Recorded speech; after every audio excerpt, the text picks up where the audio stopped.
looking for that great next read or your new favorite author? Check out Amy's Bookshelf Reviews recommendations. You won't be disappointed. Welcome to Amy's Bookshelf Reviews podcast. It is a spin-off of the website and book review site of Amy's Bookshelf Reviews. Amy's Bookshelf Reviews podcast is about book reviews, a writer's muse, a book's peruse, author interviews, and literary news. Welcome to the new year, where new things may happen with this. I hope you all enjoy, and thank you for listening. Good evening, listeners. I'm Amy, and welcome to Amy's Bookshelf Reviews podcast. Today we are joined by an author. Please introduce yourself and let the audience know how they can connect with you. Hi, I'm Steven Stack, and you can find me at stevenstack.com or on Facebook or Instagram as well. So, thank you for joining us, and I'm interested. So, what book are you going to talk about today?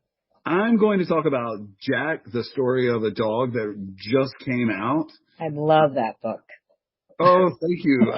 I'm very excited. I'm glad it got out there, and to hear all the kind words you had about it, it was awesome. I'm glad. Yeah, that was I actually read it a few times, and I liked that ending was at the beginning. Yeah, that was a really important thing for me as well, because one of the things about me is I started off writing plays, and because I'm an actor as well, and one of the plays that really I connected with, I wasn't in it, I just got to see it, was Betrayal by Harold Pinter, and it went backwards. So, it started at the end as well, and I always wanted to write a play that way, but then I got close, but I never got a play that I was like, oh, this is great. And so when I decided that I really wanted to write about my childhood dog, Jack, and I thought about all the books about pets and how pretty much how it's going to end, and it's sad. And then I thought back to Betrayal, and I was like, no, I don't want that, because if it ended sadly, then that's what people are going to take with it. So that's why I wanted to write it from the end to the beginning. Yeah, and that really worked. I mean, I very rarely have seen anything, I've never seen anything like that in my reading. It's usually, sometimes they'll give you like a prologue, like a kind of a backstory, and then they're like, 20 years later, blah, blah, blah, like they do in the movies. Mm-hmm. But, I loved, you knew that, he passed away, but then you got to kind of like remember, even though he was not my dog, he was yours, but it was like, when you lose someone, how sad you are, whether it's, it's an animal or a human, we're sad of their passing, and we all have different emotions, but with time, remembering the things that you did together, or, moments in someone's life, those, sometimes they're still a little sad, but they're also happy too, you just, even though sometimes it makes you miss that loved one more, but remembering is how we keep that loved one. And I say loved one because it's human or animal. And I believe that we don't have pets, but our so-called animals that live in our home, they have humans. Right. It's family. And the quote that's at the beginning of the book, that death is but one moment while life is so many more, with the through line of the book being my dad, because he was my stepdad, but he became, my mom remarried, and they got married when I was 5 years old, and he was the one that was always there. And we recently lost him a couple of years ago, and he and I were closest to Jack, and I wanted that to be the through line, because one of the last conversation on the phone, because they live in South Carolina, was that one of the stories from the book about Jack. And the one that got me in trouble as a kid was the last thing we laughed about. And the whole idea of the book, because I work with students, because I teach elementary school and I teach them writing as well. Oh, wonderful. Yeah. That's amazing. Yeah, I'm sorry. Go ahead. That's okay. It's one, because working with students and also teaching them is that we have the honest conversations, and they got to, as the journey of this book, they got to see like excerpts from it. They got to see my documents as I worked on it. And we had a conversation one time where this one girl, because they really wanted to see the beginning, right? Where Jack, we find out Jack is going to die. And this one girl said, this is why I don't want a pet, because I don't want to experience that. And then this one boy, because we had this conversation before, he goes, yes, but it's all the other moments that you get to experience that make that bearable. And this is a fourth grader. Yeah. And I go along with that line of thinking. I've had many cats, not all at the same time, but when they pass and then wanting another one. And you know, I love animals. If I could, like me and my sons, they're 25, and my daughter-in-law, she just turned 25. But if we all live together as roommates, and if we could, we would live on a farm so we could take in animals, because so many times we've gone into pet shops like to buy like supplies for our animals, and some of them, they're in this cage and they're shuddering and they're scared, and you just wish, oh my goodness, I wish I could take you home with me. Yeah, I have a red-eared slider turtle, and she's beautiful. They told me that it was a he, and it turned out it was a she. And her name is Stanley, because I thought she was a boy, because I named her after Stan Lee. Nice, excellent. But she knows her name, and she knows my voice, and she looks up at me. And I talked to all my animals, goldfish. I took in my son's bearded dragon, because he couldn't have they wouldn't let him have a pet in a tank in his room, and there's no water in it, but so I took him in too, and I just love it. They make me feel better. Oh, no, I totally agree. It's so funny that you said that about your turtle, because Silk Chiffon, we were told that she was a girl, and then they said she was a boy, but she was already Silk Chiffon. So what happened at the vet, it was so funny, because the vet would always refer to Silk as a he, and then I would always refer to Silk as a she. So as I was talking to the vet, I just kept laughing in my head, because I didn't have to do it, but I was like, this is who Silk is. And so I don't know if she was confused. I imagine in my mind, because the girls and I would laugh about that, how Silk was so confused in the vet. She also got obesity shamed because I'd been giving her too many treats. And the vet was like, most cats start losing weight as they get older, but Silk is actually gaining weight. I was like, she's really cute though. But she's trimmed up a little bit. Yeah, that's adorable. And with my one son, he's like, when we found out that she was a girl, he's like, but Mom, what does she identify as? I'm like, a submarine. Because that's what she does. She floats around like a submarine. I love it. She identifies as a submarine. And she will. She really likes bubbles. That's cool. Yeah, I have a bubbler in a little waterfall, and she just loves bubbles at one end or the other. It doesn't matter. She just loves it. And they told me she was only going to get about 18 inches. Right now, she's 22 inches long, and she's got a couple more years to grow. So I told my sons, I'm like, she's going to outlive me, so somebody's got to take care of her. And she will. Oh, man. But back to Jack, Mhm. he just sounds amazing. Yeah, Jack was like, because it's like I don't when I was in first grade, as a kid, like I I never really liked talking too much about my feelings and things. Yeah. And I mean, because I was once when I was really young, somebody said, I don't know who it was. It was like when I was a kid, I just entered the room and lit it up. So somehow that became my definition of what I was supposed to be. Oh. And so Jack, besides just being a super goofy dog, he was always consistent. Like he didn't need me. Like wasn't going to respond except to just lay in my lap or to steal my food, and things like that. And that's what I always needed. And we, and that's why we have Pepper actually too, because my youngest had always loved dogs.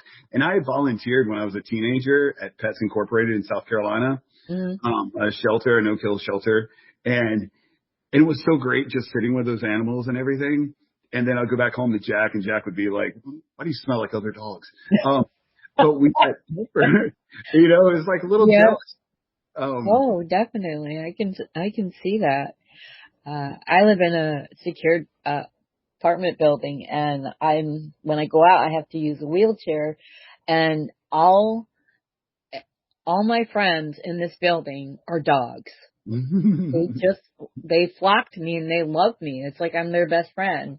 Oh, And I've had shy owners, but then they slowly just started talking because their dog was like, "Hey, let's play."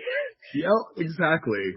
And that's what we did at the animal shelter, because Zoe still wants to volunteer and she's getting to that age where we can. But like we got, there was an incident at, her school, one time, and and Zoe was like, we had to wait a while to pick her up and stuff. Like it was the whole school, something happened, and she was, experiencing something like that. But we were walking home finally, and then she was like, "Can I just go be with Pepper?" And so she ran home, and when we got back, she and Pepper were on the couch, and they were both just looking out the window. And Pepper like had her paw on Zoe's arm, and it was one of the sweetest moments. And it reminded me of Jack, like certain days when I would come home and I couldn't, like, I didn't want to talk about my feelings. I didn't want to have to, explain anything. Yeah. And I just got to sit with Jack, and that's what Zoe does too now. Same thing is that she has those moments, but also goofy moments too, because Jack was one of the goofiest dogs. And she was absolutely delightful. Or like when he would run in, like to the house, because I would let him in oftentimes, and he would just run around everywhere, and it was so fun. And now that seeing my kids get to have the same relationship as well with Pepper and Silk is, it's just amazing. And that's like when I wrote the book too, because it was about my dog, right, and my family. However, it's not really. It's about anybody who's ever loved really anything, anyone, any pet, any, family, friends. Yeah, I definitely got that feeling. And to have something, someone, because a dog is someone. Yes, absolutely. And that, has no expectations. They just hope that you come home, and they hope that when they want that they can sit on your lap and make you feel better.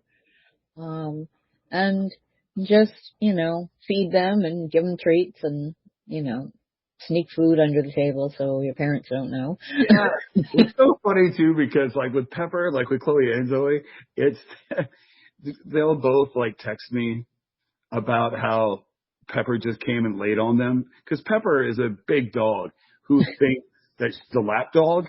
Uh-huh. And she'll just curl up on you. Aww. And you can't move. And so that's the kind of stuff that Jack, I don't know.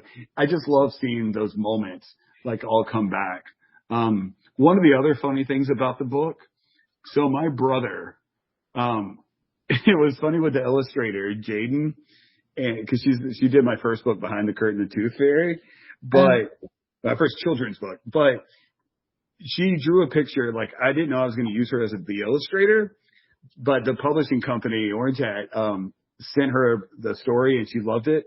So she drew a picture of Jack as a puppy, and it was really, really good.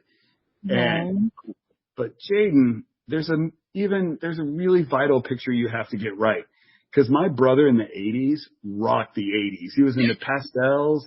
Don Johnson. Yes, he had a mullet perm. It was epic. Oh. And there's a picture, and I sent her this. I was like, you got to get this right, where he has overall acid washed shorts, and one strap is down. Yes. Yep, and he's got the lean and his thumb in his pocket. And I was like, you have to get this right, because I want him to have his mullet perm throughout the whole book. So the very second thing she did, even though she got Jack perfectly, was draw my brother. And it was epic. So you see, that's the picture that you see in there too. And I don't know, because that's the cool thing about writing these things too, is that my mom, she's older now, and my dad's dead. But when they get to look at it, they can play remembering games too.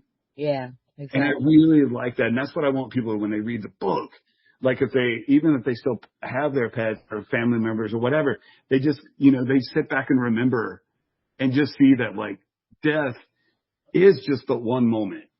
And life it's so many more. And then you start talking about all these moments. Cause I mainly play, like, sometimes with my mom, we just play remembering games, where we just talk about funny things. And talking to her about those is one of the most beautiful moments, because then she doesn't sound tired anymore. Yeah. She just sounds young and happy. Yeah, my dad was like that. My mom passed when she was 44, almost 28 years ago. And my dad's, I had a bad relationship with him as a kid, but as an adult, I had a really good one. But now he's got dementia, and he doesn't know who I am. And, there were some sparks a few times that, like, for an instant, he would know who I was. But now he doesn't. There's not anything left inside about who, not even, I think he only knows his name. Oh man. So, but I remember for him. Right. And before he had a traumatic brain injury, so he always knew there was an 80% chance that he would have some form of dementia because of that. But before that, I would take him to doctors because he had heart surgery, and he was always very quiet. But after his heart surgery, the anesthesia, they said, would affect his memory. But you couldn't get him to stop talking. And that was a good thing, because he told me stories that I never knew. And when I would take him to the doctors, and this is like around, this is 2019 going into 2020. So the doctor would ask why I was there, and my dad would say, it's because she's my memory. Ooh, that's... Cause, with COVID, they really limited people going in the same room, but my dad sometimes they talked about things that he didn't quite understand what they were saying. They would say it too low, and he's trying to hear them. So, and like the last one, did you have any pain in your chest? And he's like, I don't remember. So then he looks at me, did I? I'm like, if you told me, Dad, you had to tell me these things so I can actually know the answer. That's so funny too. Like, I love that. So one of the, talking about memories, when I had, cause once I started writing the book, I would ask Mom and stuff and my brother and about Jack and see what stories they had. And I had written the first draft, and it had got accepted.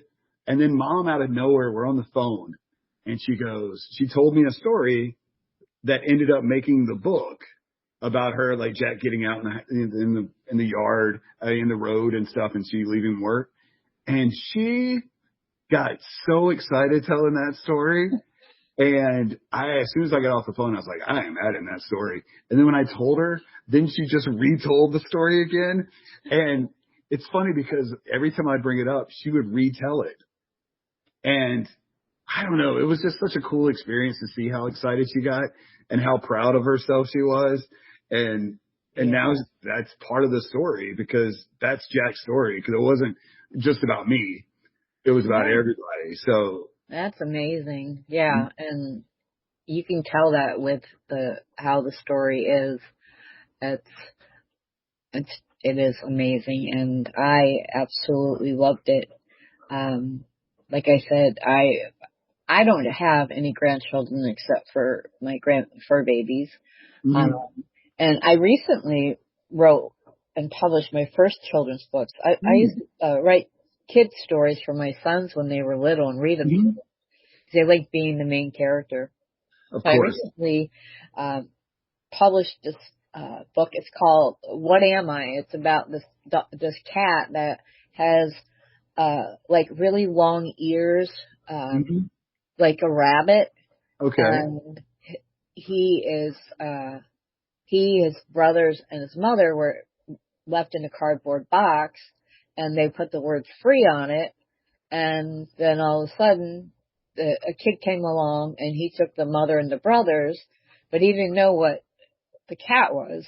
So the cat kind of goes through a journey of trying to figure out if he's a cat. He's black and white, so he sees a rabbit, it's black and white. He talks to a mouse, or no, a rat, and he tries to figure out if he's a dog, because he's black and white, and he runs into a terrier. But in the end, he finds a human, and he realizes that he is a good kitty, because his mother always told him he wasn't a kitty at all. That's an awesome story. And also congratulations too. That's really cool. Thank you. I mean, I've written a lot of books, but I've never published a children's book, but it came to me, and I just, when they got published, I was like handing them out to relatives that had grandchildren or little cousins, just to see how does a kid like this. So right. It is an interesting thing too, because since I started off, writing plays, and then I wrote one for like older kids, but because the same thing, telling stories, it's just one of the things, and working with elementary school students too. And it's just a really fun like avenue for me now, because I have 2 more that I just signed a contract for. One is based on a story I told Chloe, my oldest, when we would tell stories together. It's Pirtle and Poopsie. It's about a pickle chip and a porcupine who become friends, because the porcupine, Poopsie, can't climb a tree and she really wants to. And then Pirtle, a pickle chip, wants to make friends, but no one really wants to be friends with a pickle chip. So they kind of go on parallel journeys, because they both find a book to help them get where they want. And then it leads to them to find each other. That's cool. I needed to write something like after Jack, because Behind the Curtain was a fun little journey too, but I needed to write something like fun. And then another one is called The Noise, and that one coming out is based on a kid when I first met her, because I work as an interventionalist too, so I'm like helping kids like increase their math skills. Right. And this kid, when I first started working with them, they would always come to school really happy, big old smile on their face. I tell you, that smile would like brighten up the hallway. But what happened is that, and this is a story, but like, once again, is like, basically she started hearing, oh, your score's a little lower, oh, you got to be a little quieter, you got to be level 0. And that was like the origin of The Noise, is about a girl who used to be enough, and then she finds out the noise tells her she's not, and how to like process that. So that one, the adults are really connecting with it because, we all have the noise. Yeah. And so that one's coming out. I don't know when that one's coming out, but that one's a really personal one too. Like, my kids. Yeah, and any books that you have already published or to be published and you need them reviewed, just send them to me and I'll. I absolutely will. And also, I always recommend that adults read children's books because I think some adults forget what it was like to be a kid and see the world through a child's eyes. I mean, I still watch old videos of my kids when they were little, and I love that they even how they grew up. They don't mind. I act weird and silly and tell really bad jokes, and they just shake their head. But it's I really think that when I read to them my story before I did sketches and I did graphics on the computer, so it's a mix of various things that I did to create this cat. But when I told I read them the story, they wanted me to read it to them. They just loved it. And, so awesome. And most kids, I think most adults, I read a lot of children's books, and I think that adults should read them more, whether they have children or not. Oh, I agree with you. Like, some of the most powerful books. I don't know if you, ever read City Dog and Country Frog by Mo Willems? Yes. Oh my goodness, because Zoe picked that out. She went through, because Chloe liked picking up upbeat stories. Yeah. And then Zoe she went through a really deep, I don't know how she would pick them out. And reading that book is one of the most beautiful books I've ever read. And it's just where it's going. Yeah. But good grief, because I remember the first time I read it to Zoe when she was young, and when I got to after summer and it played fall, and I was like, oh no. And then I started crying right in the middle. I was like, oh man. So, but you're totally right. And because inherently what I believe, watching adults, working with adults and stuff and seeing them, I see that they wish that they could just play more. Yeah. And they have been told, adults, and I say they, I mean me too, but have been told they have to fit. And see, I was too big for my mom when I was born, so I walk with a limp. So, and inherently I've never fit just because of that too. That was one of the things, but also my personality. And I remember having this beautiful, enlightened moment where it was just I had to own that limp, where I used to make up stories that it was from football or whatever, but I'd never even played football except with my friends. But once I owned that, I was I inherently am never going to fit, in which I think that most people think the same thing, that they don't fit. But I was that gives me a freedom just to be able to play and, do the things that entertain me. Yeah, exactly. Yep. And I think that's a beautiful thing. And I think you see people walk around and you see that the sadness or the angst or whatever in their face. And it's it's okay. You can play. You're only here on this planet for a short time. I know. So enjoy it. It reminds me of, it's not very often, but to see a couple walking down the sidewalk and holding hands. Older couples, you see that a lot. Yep. My parents, when they would go for walks and they needed time away from their 5 children, that they always held hands. Mm-hmm. They were married 25 years, and then a couple months after my mom had passed. But, my dad was he enjoyed every moment that he had with her, and told me of how they met and things like that. And when I see, you could see it's the difference from walking down the street and having that phone in your hand. Yep. And to just holding hands and enjoying the company, Exactly. Just staying present in that moment. Because so much of the world, right, it gets you to think about the past or the future instead of just being there. And Yeah, that's true.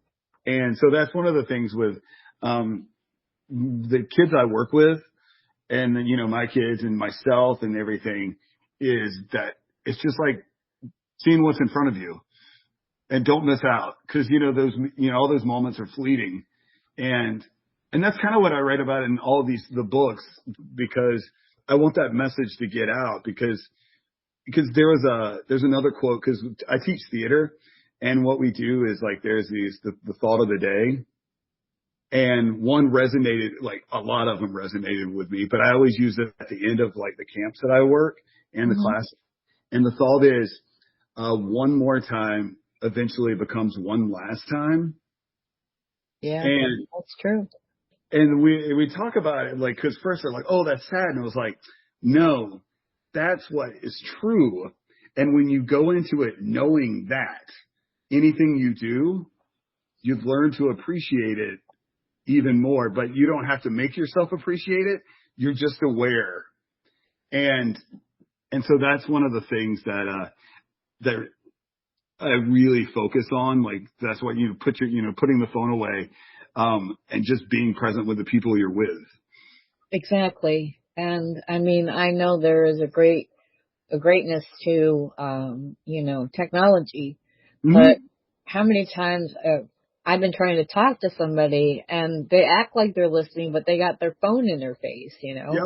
And I think people don't realize that you should enjoy the moment.